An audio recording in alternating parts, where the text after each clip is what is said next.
Welcome to Moments with Marianne.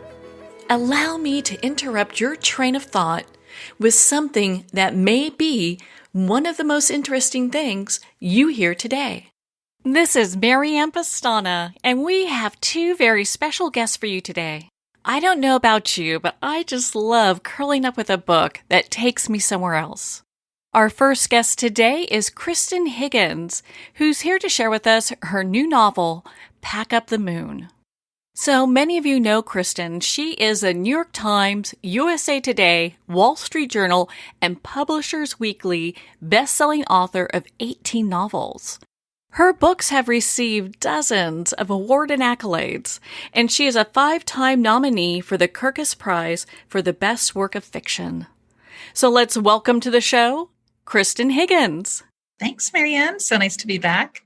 Oh my goodness, what an honor it is to have you back and to talk about your new book. Okay, so I gotta say, with this book, my suggestion to everybody is grab a box of tissues and have them handy before you start reading. Yes, definitely. I like to call it a tragic love story with a happy ending. Well, and I found that so interesting because I've got to say, your book had me crying, sometimes laughing. And I really felt that it was both like a heartwarming and heart-wrenching story at the same time. What inspired you to write this story? Well, ideas come to authors in many different ways. And for this book, I was on Cape Cod in the winter, which is usually a very cold place to be, with the wind whipping off the water. And I had my dog with me. I was trying to finish a book. Other than my dog, I was all alone. And I was taking him for a walk on the beach. And it was just bitter cold, Marianne. Just like I was wearing a parka and 2 sweaters, and the cold just whipped through me. And I was thinking, I have to get back before we're both dead here. And there was no one else around.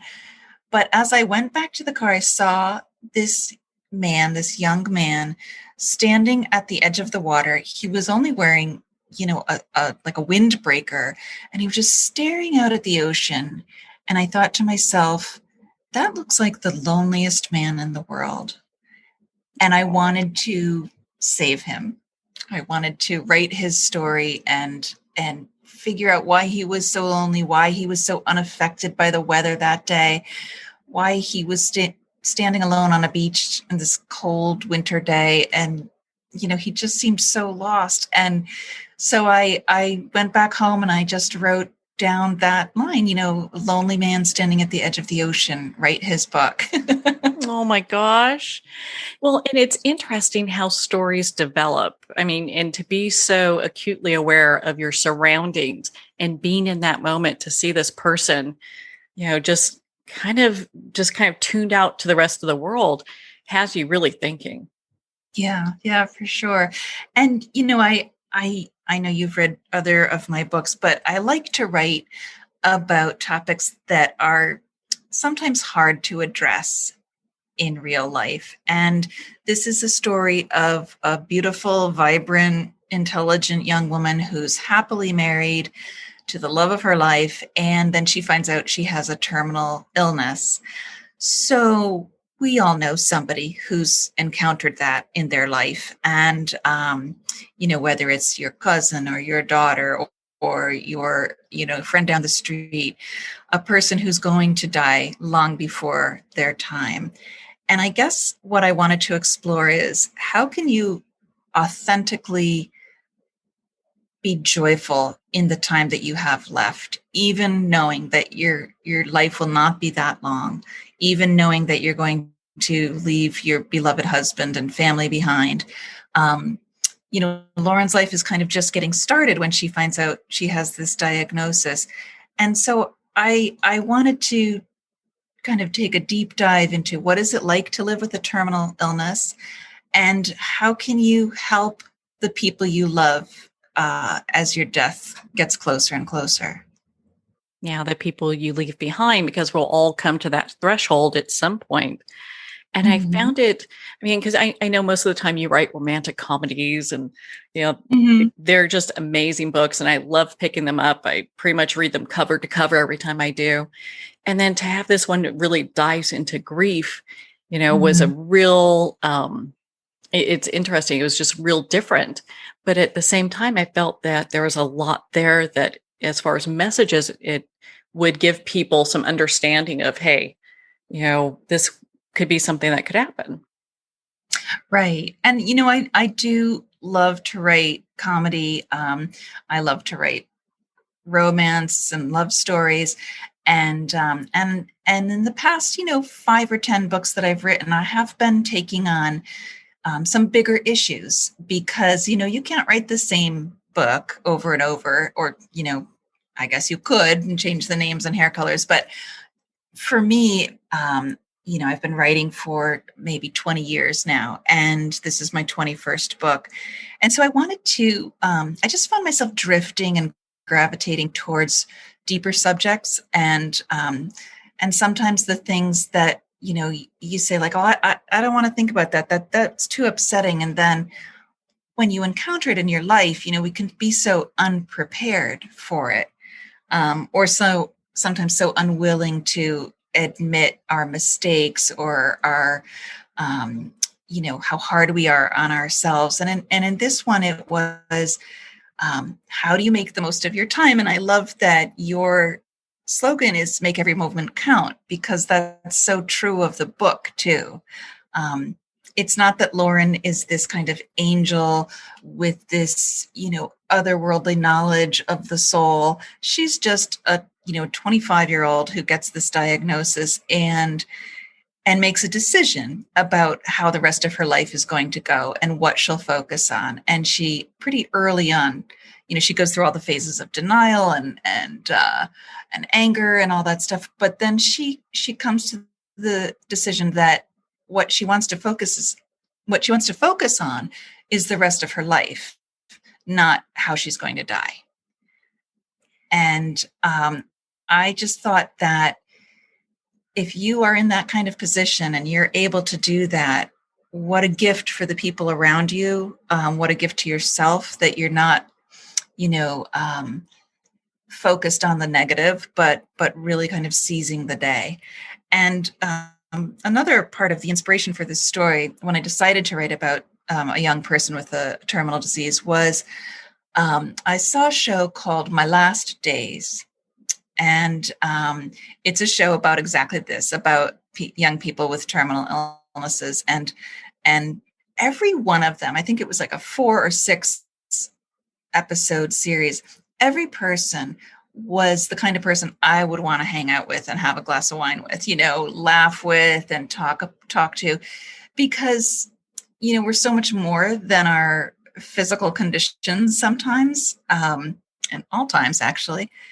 And so I wanted to explore all the nuance that goes into realizing, my time on earth is short, and none of us knows how we're going to die or when, but what do you do with the time that you're given? And I also felt that this was a book about this wonderful marriage, this love story between Joshua and Lauren, and what you deserve in a good relationship. These two are millennials. I wanted to write a millennial love story, and I wanted to depict what I feel a good marriage should be like, and how you should put your spouse first and look after them and take care of them. And I think that Josh and Lauren have this really beautiful marriage. It's not perfect, of course. Um, and how Lauren takes care of Josh is she writes him a letter for every month of the first year that he'll be widowed. That's what she spends her last year thinking about, is how to take care of Joshua. And she knows him better than anyone. She knows his limitations and flaws. And she gives him this honeydew list, as it were, of ways to get him out into the world and walk him through his grief. I found it interesting with Joshua. I mean, he's this highly successful, brilliant person, but I really liked how you talked about that he's also someone who's on the autism spectrum. Yes, because when you're writing a book, you try to give your character a very difficult job to do because that's what makes it interesting for readers. If you write about a great person who has a great life and no real challenges to overcome, it's kind of a boring book. It's a great way to live, but it's not exciting for the reader. And so for Joshua, he's pretty much the worst person to become a young widower. He never thought he'd meet somebody. He has sort of a difficult time with social interactions, reading social cues. And he's very happy on his own in his own little cave. He's a biomedical engineer. So he's quietly saving the world in his grubby little apartment. He has a couple of friends, a couple of family members, and that's fine. He's very happy in his life. And then in comes Lauren, and she's bubbly and outgoing and fun, and he can't believe his luck in finding her. And in their courtship and their marriage, she kind of brings him to life in a way that he's never experienced before. And then after her death, she does the same thing. She walks him through that year with these tasks, getting him out into the world, getting him to connect to people that he might not have thought of on his own, kind of forcing him to participate in different things and coming to the realization that, he's got a lot more people who love him than he realizes, and he has so much to offer to the world. Yeah, I love how you just wove that all together. And what was interesting to me also was, I mean, you went into some great detail about Lauren's disease. Was there a reason that you picked the one for her as the character is developing? Yeah, I didn't want her to have excuse me, I didn't want her to have cancer. Um, because that is a disease that requires so much intervention. And also, just from a marketing standpoint, there have been so many books where the hero or heroine has had cancer, The Fault in Our Stars or Love Story going way back. So I wanted her to have something a little bit different. And I was doing some research, and I came on this blog of a forum for idiopathic pulmonary fibrosis, which is a terminal disease in which your lungs fill with scar tissue and fibers until you can no longer breathe. And one of the people who wrote for this website was a woman named Charlene Marshall, and she was 30 years old. And she wrote about being a young person with this disease that very few people have heard of. If they have heard of it, it's usually in an older person, but it does affect young people too. And I said, this sounds perfect. And I reached out to her, and she was so generous and so gracious and so funny. A lot of Lauren is based on her because when I first emailed her and said, I'm writing this book, and I want you to know up front that character is going to die from IPF. If you're willing to talk to me about it, I would be so appreciative. And she said, oh my gosh, I would love to. I have to get back to you in a couple of weeks though, because I'm in Hawaii right now. I'm supposed to go scuba diving in a few minutes. So she was really like taking every opportunity to live her life as fully as possible. And she was also, really honest about the day-to-day difficulties of living with this disease. It's a hidden disease. You look fine. Your hair isn't falling out. You might lose a little weight, but, not kind of I'm using air quotes here, the typical presentation of someone who's terminally ill. And so it brings up a lot of questions that people are dying to know and ask you, oh, why do you need help carrying your groceries to your car? Or why do you have an oxygen tank? Or, why can't you come to my kid's birthday party? These kind of things where you have to be just so careful when you have this disease, as we have all learned during the past year and a half with COVID. Lung diseases are nothing to mess with. So I was able to get a lot of the personal details from Charlene, and then I love to research as an author. So I spent a lot of time talking to pulmonologists and reading articles and talking to the Mayo Clinic people who are really tired of me. Oh, I bet they loved your questions, though, you know? They're so generous, so generous.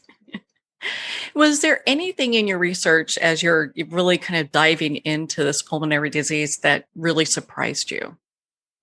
Well, one thing that surprised me was that you can feel really good while having this disease, so that a lot of times you might think you have asthma or this just irritating allergy cough. And it can take a while to diagnose, but you can feel great. You can have really good days after being in the hospital for 2 weeks, intubated.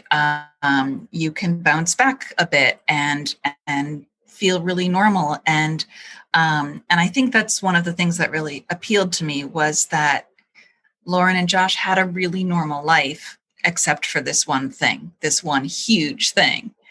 And so that was really interesting to hear about from Charlene and from others with IPF, was that, you're still first just a regular person with a job, with friends, with yoga classes and nights out with your friends and your parents and that kind of thing.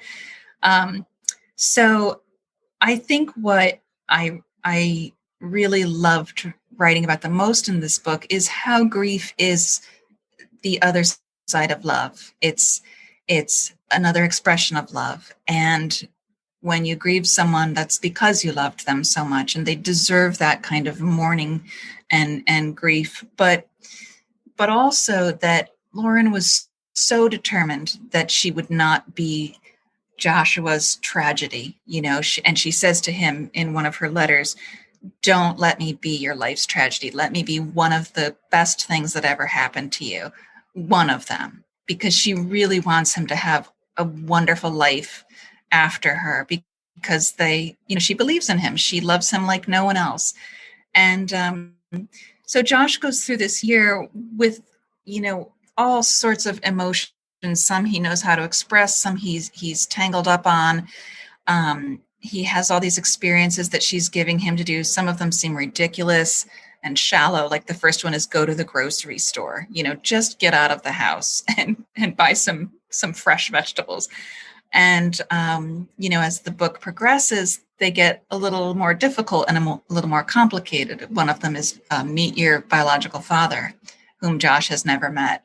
And it's kind of her way of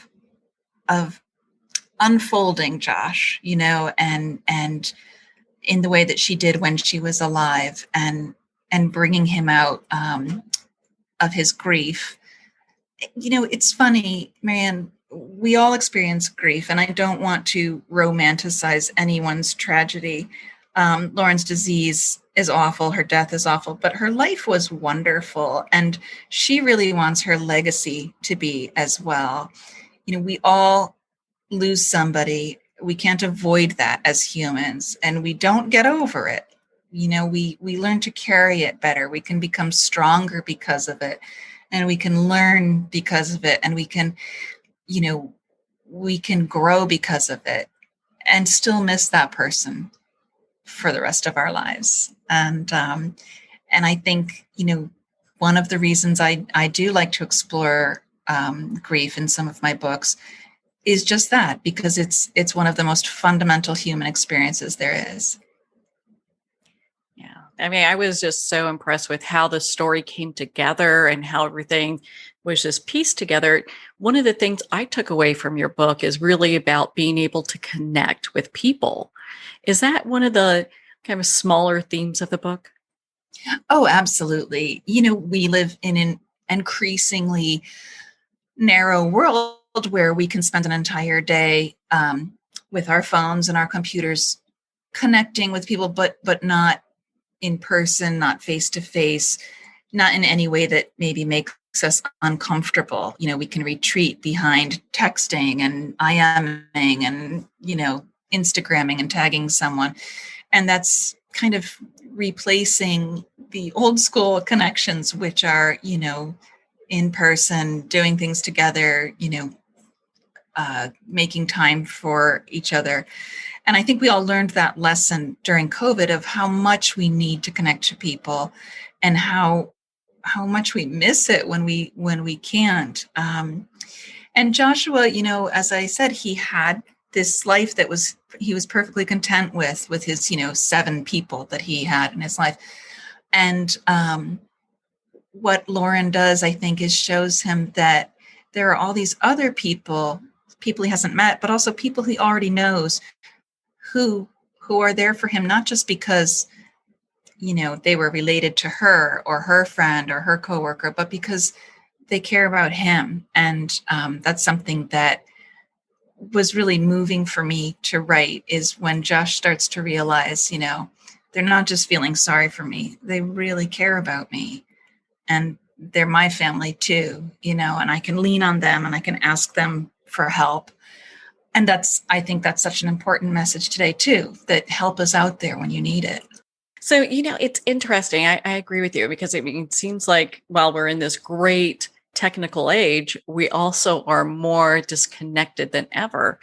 And I felt like your book really is helping people to look at life in a new way, going, gosh, maybe there are different ways I can start connecting with people that really can impact just not my life, but everyone as well. Mm-hmm. Yeah, I've been just bowled over by the response to the book. It's been so gratifying. People have said this book was so cathartic. I'm a widow. It helped me so much. You really nailed it, and I cried, and I felt so good, and I laughed at some of the absurd situations. And other comments like, this book changed how I look at life. And that's not what I started out to do. You don't say, I'm going to write a book that changes how people think about life. I just wanted to tell the story of Josh and Lauren. And it's just so wonderful to have people say this is a book about how to love, how to grieve, how to connect. And also I think it's a very entertaining book. It certainly starts off sad, but we know Lauren is going to die from the very get-go of the book. And what I really enjoyed in terms of the writing of this book was that Joshua's story starts from her funeral and moves forward through the next year and a couple of months. Lauren's story, she's also a narrator in the book, and she tells her story backwards, so that her storyline ends with meeting Joshua and realizing, I think I just met the man I'm going to marry. And so her storyline ends on this really hopeful, excited note. And so does Joshua's, moving into the future after all these months, with an epilogue that lets the reader know he's just fine. It's a very interesting way that you have that coming together. Was that one of the more difficult things to do in writing this book? Yeah, it was. I write in what I think is an unusual way. I write the way you would make a quilt. So I write a chapter, and then I close that document and I start another one, and I write that one. And I just kind of write the scenes that speak to me initially. And I might write 20 different documents, 20 different chapters from all different parts of the book, all like the middle, the ending, the beginning. And then when I have enough of them, I stitch them together as you would with the squares of a quilt. So that kind of helped in terms of the structure of the novel. And it also let me make sure that I was balancing enough fun, enough humor. I do love some of the more like embarrassing or absurd moments in the story. And so I could see, like, we've just had a really poignant chapter. So now it's time for some fun, so now I'll send Joshua to the mall to have to buy new clothes, because that's the thing Lauren told him to do this month. And that scene ends up really funny and a little bit deeper than it first appears. He has this meltdown in the Banana Republic dressing room, and the salesman ends up taking him for a drink in a gay bar, and they become friends. And it's just so unexpected for Josh So when I can step back and look at the structure of the book, I can see how to balance it, I guess. I was completely amazed by that, I'll tell you, because it would make my head spin trying to weave a story like that. My quilt would not look like your quilt. We'll just put it that way. Oh, like so, as people are reading this book, and because I know you feel this way with a lot of your books, you have things that you want people to take away from it. What Mhm. would you like people to take away from this book? Um, I think I want them to just see how important they are in other people's lives, how much their life means, um, and how much they can give to others, and the kind of happiness that comes from connecting and being part of other people's lives. I think that's such an important thing. My goodness. You could, gosh, Kristen, I mean, we could talk forever. I love your books, and I feel like this is another one that, I highly suggest for people to pick up, and it's just perfect to read, whether it's summer or a rainy day, so Yes. Thank you. yeah. So where can our listeners learn more about your work and be part of your community? My website is kristanhiggins.com, and all my social media links are there. I'm pretty chatty with my readers. I do a newsletter. I interact with them a great deal on Facebook and Instagram and Twitter. And I really love that. I mean, that is such a rewarding part of this job, is just being able to talk directly with the people who are reading your books. So if you haven't joined me there, I hope you will. Well, Kristen, thank you so much for taking the time to be on the show with us here today. My pleasure. Thank you so much, Marianne. Well, thank you, Kristen. It's always such an honor to spend time with you. So our next special guest today is Sarah Zachrich Jeng, and she's here to share with us her new book, The Other Me. Now, have you ever considered what would happen in life if you made one decision that changed everything? If you ever wonder about second chances and maybe do-overs, this mind-bending book is just for you. Now, Sarah grew up in Michigan and has always had a flair for the morbid and mysterious. The Other Me is her first novel. So let's welcome to the show, Sarah Zachrich Jeng. Hi, thanks for having me. Oh, well, what a joy it is to have you here to talk about this book. I hear it's getting some really great reviews, and I am not surprised after reading it. It is it made my mind hurt, Thank you. I love hearing that. Well, and so why don't you share with us, what inspired you to write this book?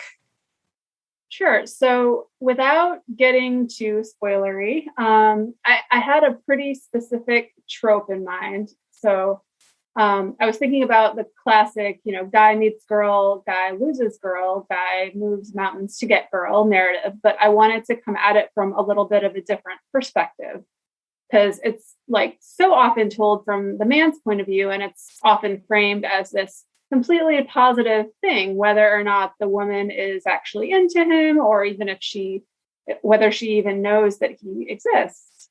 So I decided to write that story from the woman's point of view, using a pretty common sci-fi trope. And I knew from the beginning that it was going to have either a fantastical or a sci-fi element to it, because I had grown up reading stories where these impossible things happen, and I've always loved them. So I wanted to kind of combine that fantastical element with sort of a domestic suspense story, and also sort of a story of a woman coming into her own, figuring out who she is when she's thrown into this very singular situation. Yeah, it is a quite unique story, and wow, I was just real impressed with it. And, it has me thinking, as you were putting this book together and writing it, how did even that whole process of, because I know you involve a lot of tech in this, we'll put it that way. So how did that even become part of the book? Well, I didn't want it to be like hard science fiction, like where the technology is the focus and it's very scientifically based. I wanted it to be more of a character story, but I knew that it did need to be realistic enough to allow people to suspend their disbelief. So, so I was kind of looking at, I didn't even know when I started writing whether it would be, whether the thing that happens would be explained by some kind of technology or if it would just be quote like magic or just something that happens unexplainably. So as I wrote, I came up with a few different endings. Like it went through a few revisions. It had several endings, several middles, and I eventually landed on this piece of technology that becomes kind of the focus of what happens and the mechanism for it to happen. And there it goes from there. Yeah. So why don't you share with us a little bit about the story? We don't do spoiler alerts here, but I'd love for you to share with our listeners a little bit about the story. So The Other Me is a speculative thriller. It's about an artist named Kelly who lives in Chicago.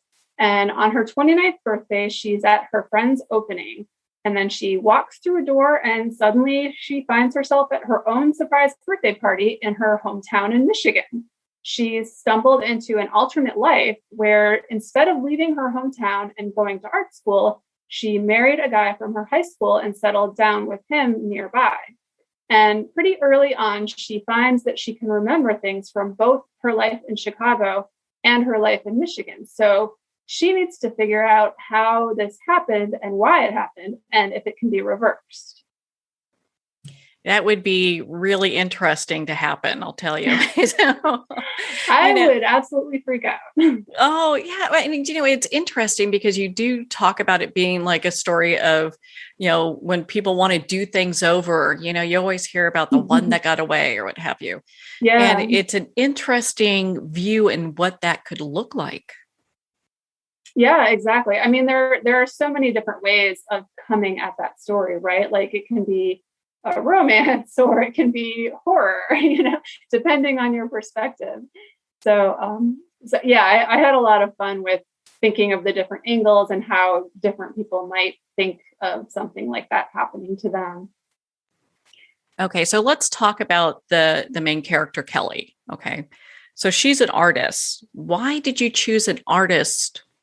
Her being an artist as her passion.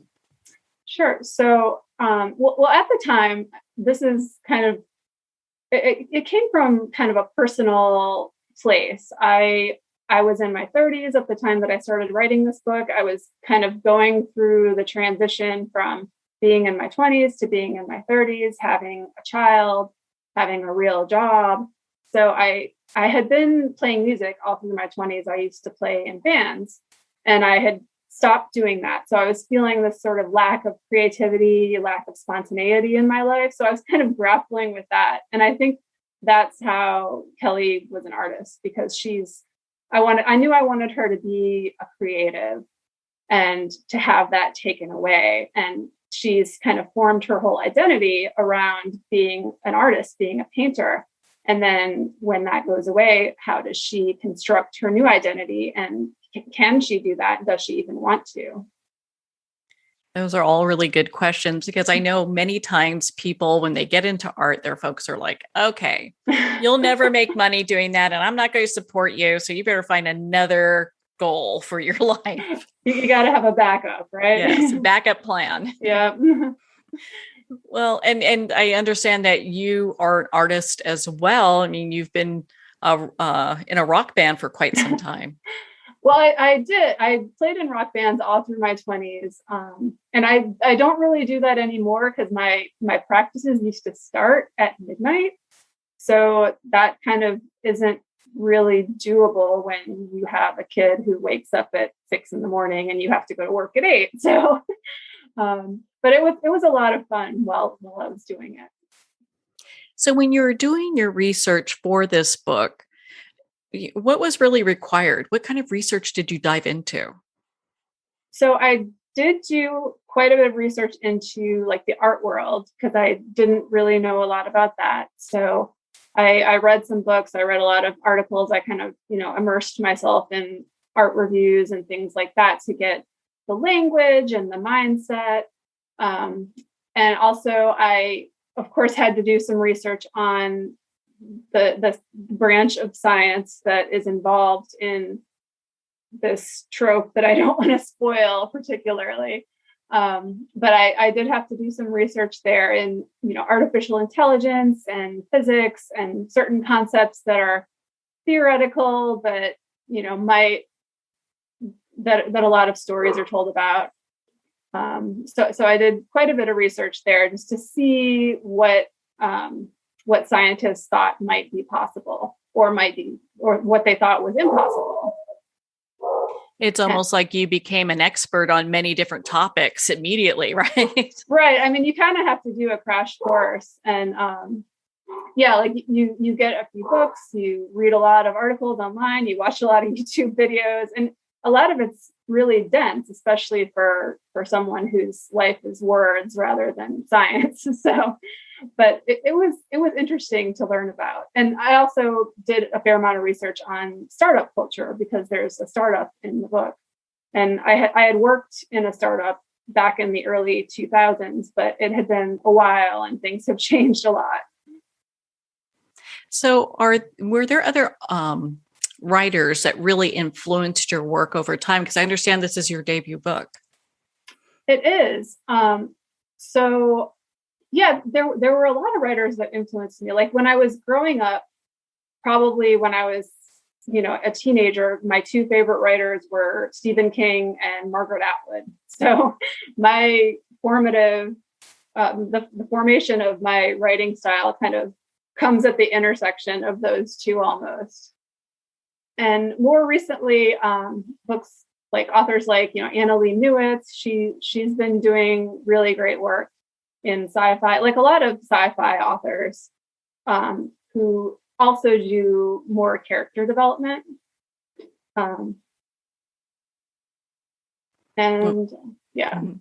blanking, of course, but. Well, that's, and that's nice to hear, like what inspires other authors. What's the inspiration? Because I mean, there's so much out there. Yeah. And my goodness, I just thought of one. And Octavia Butler is like just amazing. So I've gotten a lot of inspiration from her too. Well, and I understand you have a playlist for this book as well. I do. Yeah. I don't really listen to music while I write because it's too distracting to have the words and the music going on in my head while I'm trying to make up words. But it's kind of half vibes and half the character voices in my head. So that's how that came about. Well, it's definitely something fun that people can, listen to and have as part of the book, because you don't really see that too much where people have their own playlist for a book. Sure. I mean, I've seen it before, and I know a lot of people get inspiration from music, and I definitely get inspired by music, especially when it comes to like a mood or a setting or just, not so much plot, but more just mood. Like I'll hear a song and think like, oh, I wish I could write something that gives me the same feeling as this song does. So I know your book really touches on different themes. Why don't you share with us a couple of those themes? So there's identity, of course. And I was really interested in how our circumstances and the people we're around can define us and make us into the people that we are. Because, everyone knows that you become like the people you associate with. So it's important that you pick the right people, right? And what happens when those circumstances and people change and how you change in response to that. And another theme that I got into, of course, is free will and choice. And you spend kind of a lot of time. I know a lot of people spend time thinking about their own past. I certainly do. And you think about a certain choice that you might have made differently and how your life might look different because of that choice, or because of an event maybe that you don't even have any control over, because so much in our life we don't have control over. And then that one thing leads to the next thing, leads to the next thing. And there's also a little bit of, not to give too much away, but toxic masculinity is a big thing. And how who gets to be the protagonist in a lot of stories, both in real life and in fiction. And also how toxic masculinity can have a benign appearance. It doesn't have to be a man being, unkind or mean to be misogynist. Yeah, I think you really wove that in together so well, bringing all those topics, kind of together. Was there a main goal when you wrote this book, The Other Me? I don't know if there was like a main goal. I guess I had kind of some overarching things that I wanted to say. And I also wanted to tell a really entertaining story. And I get really into character development. So I wanted to create people that felt real to me. That was a big goal of mine. And it seems like from what I've heard from early readers, it seems like it's really making people think about, their own lives and things that have happened to them. So that's always really gratifying to hear about. Yeah, it really has you thinking about the decisions we make and how it really affects our lives and what could happen if we made other decisions. Exactly. So are you working on anything next? I know your book just came out, but a lot of times authors are already working on the next one. And I almost hate to ask that, Yeah, I am. I'm working on book 2. So it's another, and it's supposed to come out next summer right now. And it's another speculative suspense novel, and it's about female friendship. It's about 2 women who were best friends in college, and their friendship was kind of toxic and it ended really badly. And then what happens when their lives intersect again years later. Okay, so that sounds really interesting. I can't wait to hear what that's all about. Because it's always interesting. A lot of times you'll have authors that go, okay, well, I'm already planning like the next 3 books, or I'm just working on this one. So there's definitely, I'm sure people can't wait to get their hands on the next book. When do you expect to have that out? Well, right now it's supposed to be coming out next summer. And as far as I know, that's on track. And it's interesting because, The Other Me is a standalone. So the next book is going to be completely different. And I always wonder how people write series for years and years and years. But it's probably a little easier to get back into that world than have to create a whole new one. Yeah, you can dive right in. Did it seem like your characters were really writing themselves, or was it something that, that kind of just took place? You had like this outline, how did that work for you? So, I mean, my characters, I do like have kind of a character Bible where I jot down things about them as they occur to me. But a lot of the time I do a lot of characterization while I'm drafting, and then I'll kind of go back and look at, motivations and what beliefs they have that might be wrong, and things that happened to them in their childhood that form their character and stuff like that. And a lot of stuff like that is it just comes to me like a character name. Like Kelly's name was Kelly from the beginning. She was never going to be anyone but Kelly. And as far as outlining, I usually I always have an outline, but I also never follow it. Like the book never looks like the outline when it's done. I'll kind of write, I'll outline, then I'll write, then I'll like redo the outline, then I'll write some more, and things will shift and change during the course of writing and revising. And it's not the most efficient process, but it definitely works for me. Well, it definitely does. I mean, everyone's, you've had such great reviews on this book. I mean, I don't know if there's a major outlet that has not reviewed your book yet. Thank you. Yeah, and it's just so intriguing.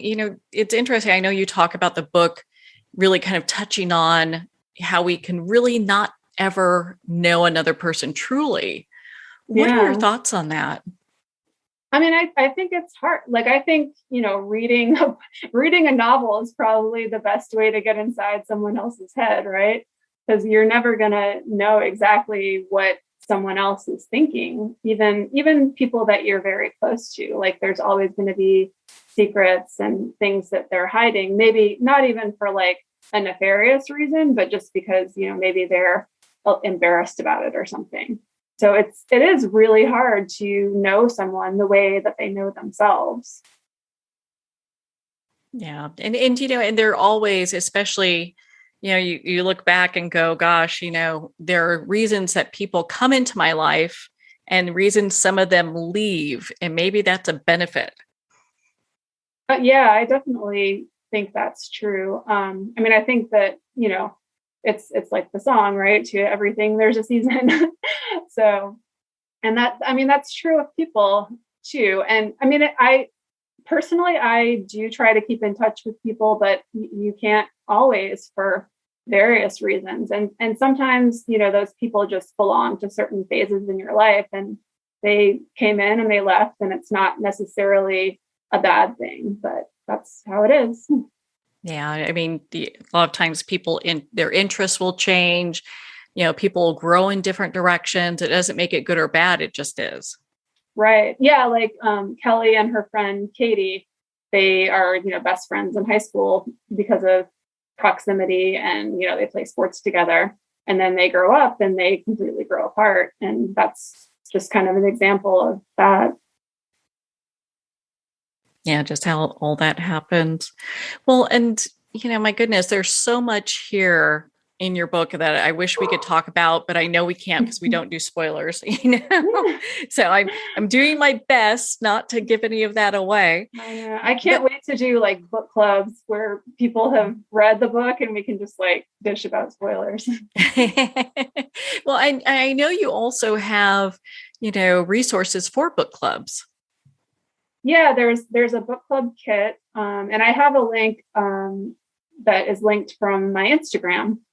So, and the book club kit does have spoilers, just a warning. So, don't read it if you haven't read the book.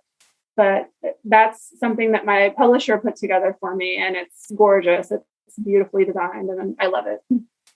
Yeah, it came very well together and has everything a book club will need, especially for this type of book, because it's extremely intriguing. When it doesn't, while it has some spoilers, it doesn't give it all away. Right. My goodness, Sarah. I mean, we can talk forever. I just love your work. Where can our listeners connect with you and be part of your community and learn more about the work you're doing? Well, thank you so much. So I am on Twitter and Instagram, as well as Facebook. And I have a website, which is sarahzj.com. That's SARAHZJ. And that has links to all of my social media and, bio links and my events and everything. Yeah, where everyone can get in touch with you. Well, Sarah, thank you so much for taking the time to be on the show with us here today. Yeah, thank you for having me. It was a pleasure. Well, thank you, Sarah. It has been such an honor to spend this time with you and to talk about your new book, The Other Me. The Other Me and Pack Up the Moon are available Amazon, Barnes & Noble, and all indie retailers. And if you don't see it on the shelf, ask for them to order it. And of course, support our indie bookstores. If you'd like to learn more about the books in the Moments with Marianne Book Club, please visit momentswithmarianne.com for more information. Well, we're at the end of our time today. I would like to thank everyone for tuning in. You're listening to Moments with Marianne. And remember, make every moment count.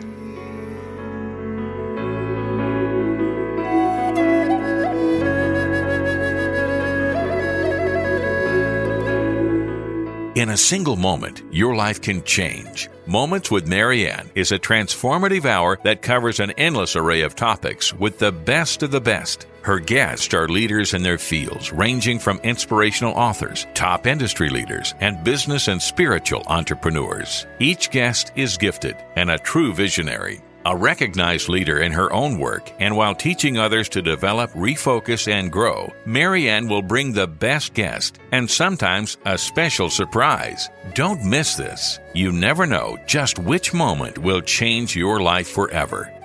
Make sure to tune in and visit momentswithmarianne.com for more information.